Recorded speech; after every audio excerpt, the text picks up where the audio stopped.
اعوذ باللہ من الشیطان الرجیم بسم اللہ الرحمن الرحیم قال اللہ تعالی عز وجل وانزل من السماء ماء فاخرج به من الثمرات رزقا لكم فلا تجعلوا للہ اندادا وانتم تعلمون۔ پیارے بھائیوں، موقع کی مناسبت سے یاد دہانی کرا رہا ہوں، اللہ تعالیٰ کی بات کس قدر سچی ہے۔ فرمایا انسانوں تمہارے لیے آسمان سے بارشوں کا انتظام کیا۔ یہ جو بارش آپ دیکھ رہے ہیں یہ اللہ رب العالمین کی رحمت ہے انسانوں کے لیے، اور اس بارش ہی کی وجہ سے زمینوں کے اوپر جو ان میں بارش ہوتی ہے تو زرخیزی آتی ہے۔ یہ جو کھانا پینا آپ کا ہے اسی کے ساتھ ہے۔ ایک عام آدمی بھی اگر ذرا سی فہم رکھنے والا بھی جس موسم میں بارشیں نہ ہو کہتا بارشیں نہیں ہیں جی، فصلیں کم ہوں گی، بارشیں نہیں ہیں، تو یہ فصلیں اگتی ہیں اس سے۔ اور اللہ تعالیٰ فرماتا ہے تمہارے لیے اس طرح ہم نے رزق کا انتظام کیا میرے بندو، اور زمین بچھائی تمہارے لیے، تمہارے آباء و اجداد کو بھی اسی طرح میں نے ہی پیدا کیا تھا۔ بس ایک بات ہے یہ یاد رکھنا، فلا تجعلوا للہ اندادا وانتم تعلمون، دیکھنا اللہ کے ساتھ شرک نہ کرنا۔ اور تم جانتے ہو یہ ساری نعمتیں اللہ کی ہیں۔ ان سے پوچھو زمین کس نے بنائی ہے، کہیں گے اللہ نے۔ آسمان کس نے بنایا، کہیں گے اللہ نے۔ تمہیں کس نے پیدا کیا، تمہارے آباء و اجداد کو کس نے پیدا کیا، کہیں گے اللہ نے۔ یہ روزی کون دے رہا ہے، ساری نے ہوائیں کون چلا رہا ہے، کہیں گے اللہ چلا رہا ہے۔ تو جب سب کچھ مانتے ہو سمجھتے ہو تو پھر اللہ کے ساتھ شریک کیوں ٹھہراتے ہو؟ دوسروں کو داتا کیوں کہتے ہو؟ دوسروں کو دستگیر مشکل کشا حاجت روا کیوں کہتے ہو؟ ان کو کیوں پکارتے ہو؟ ان کی نظر و نیازیں کیوں کرتے ہو؟ ان کے جھنڈے کیوں بلند کرتے ہو؟ ان کے ماتھے کیوں رگڑتے ہو؟ وہاں جا کے مرادیں مانگتے ہو؟ یہی شرک ہے اللہ کے بندو۔ اسی چیز کو اللہ تعالیٰ کہہ رہا ہے فلا تجعلوا للہ اندادا وانتم تعلمون، دیکھنا نہ کرنا، شرک نہ کرنا، اللہ کے ساتھ شریک نہ ٹھہرانا، اللہ کا کوئی پارٹنر نہ بنا لینا کہ یہ کائنات کوئی اور بھی چلا رہا ہے یا کسی اور کے وسیلے سے یا کسی اور کی وجہ سے یہ سارا معاملہ ہو رہا ہے۔ اللہ نے تمہارے لیے زمین بنائی ہے، آسمان بنایا ہے، تمہیں آزمائش کے اندر ڈالا ہے، ایمان کی آزمائش کے اندر ڈالے گئے ہو، صرف ایمان کی آزمائش کے اندر، اور اسی ایمان کے اوپر فیصلہ ہونا ہے۔ جیتنے والے جیت کے جنت میں جائیں گے اور ہارنے والے ایسے ہاریں گے کہ پھر کبھی سر نہ اٹھا سکیں گے۔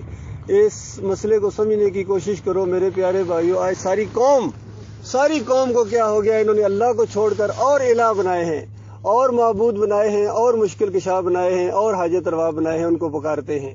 لہذا اللہ کے بندو اب کسی نبی نے نہیں آنا ہے، کوئی نبی آتے تو یہی بات کرتے، لیکن نہیں آنا ہے۔ آخری نبی محمد صلی اللہ علیہ وآلہ وسلم آج سے 1500 سال پہلے آ کے یہی بات بتا کے وہ اس دنیا سے گئے ہیں۔ اب وہ جنتوں میں زندہ ہیں، یاد رکھیے، ان قبروں میں نہیں، ان قبروں کے اندر کوئی زندہ نہیں ہے۔ مردے کو قبر میں دفن کیا جاتا ہے، زندے کو کبھی بھی نہیں دفن کیا جاتا ہے، حتیٰ کہ زندے کو بھی اگر آپ کوئی دفن کرے تو وہ مر جائے گا۔ تو یہ قبروں کے اندر جو ہے یہ بالکل مردہ ہیں۔ ان کو داتا کہنا، ان کو دستگیر کہنا، یہ کھوٹی کھری کرتے ہیں جی، یہ جہاں سے بھی پکارو پہنچ جاتے ہیں جی، یہ بڑی کرنی والی سرکار ہیں جی، یہ سب جھوٹی باتیں ہیں میرے بھائیوں، شیطانوں نے پھیلائی ہیں۔ تمہارا معبود ایک معبود ہے، اللہ کے بندو، جس کا ایمان ٹھیک ہو اس کے اوپر نماز ہے، اس کے اوپر روزہ ہے، اس کے اوپر حج اور عمرہ ہے، باقی سب لگے ہوئے ہیں اپنی طرف سے۔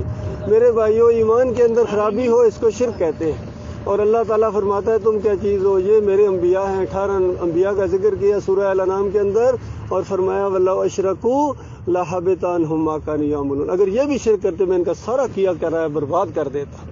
اللہ کے بندو، شرک کی وجہ سے اعمال برباد ہو جاتے ہیں، اس لیے توبہ کرو، للہ معافی مانگو، کلمے کو سمجھنے کی کوشش۔ یہ کلمے کی دعوت میں آپ کو دے رہا ہوں، کوئی اور ابھی دوسری باتیں بعد میں ہیں۔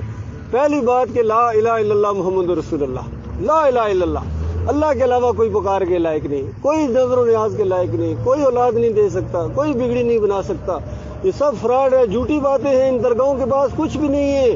جس طرح ہندو اپنے بتوں سے مانگتا ہے، یہ مسلمان اپنے مزاروں سے مانگتے ہیں، درگاہوں سے مانگتے ہیں، یہی شرک ہے۔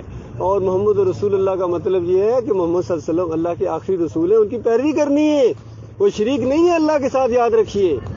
یہ باتیں جس طرح کہتے ہیں اللہ کا پکڑا چھڑائے محمد صلی اللہ علیہ وسلم کا پکڑا چھڑا ہی کو نہیں سکتا، اندازہ کیا کافرانہ انداز ہے۔ اللہ جس کو پکڑے کوئی نہیں چھڑا سکتا، یاد رکھیے، اور اللہ ہی نے پکڑنا ہے جس کو پکڑنا ہے، اور چھوڑنا جس کو اللہ ہی نے چھوڑنا میرے بھائیوں۔ اس لیے انبیاء کا راستہ یہ ہے، نیک لوگوں کا راستہ یہ ہے، اللہ کو پکارا جائے، اللہ کی عبادت کی جائے، اللہ سے ڈرا جائے۔ تو یہ اللہ کا عذاب آپ کے اوپر جو آیا ہوا ہے، اللہ نے اپنے باغیوں کو مسلط کیا ہوا ہے میرے بھائیوں، یہ عذاب رک جائے گا اور اللہ تعالیٰ دنیا میں بھی آپ کو کامیاب کرے گا، اور مرنے کے بعد بھی اللہ تعالیٰ نے جنتیں اپنے بندوں ہی کے لیے بنا کے رکھی ہیں۔ وہ فرشتوں کے لیے اللہ نے اپنے لیے نہیں بنائی ہیں، انسانوں کے لیے بنائی ہیں میرے بھائیوں، لیکن ان انسانوں کے لیے جو اللہ کو مانے، اللہ کے ساتھ شرک نہ کریں۔ اللہ تعالیٰ غور و فکر کرنے کی توفیق عطا فرمائے۔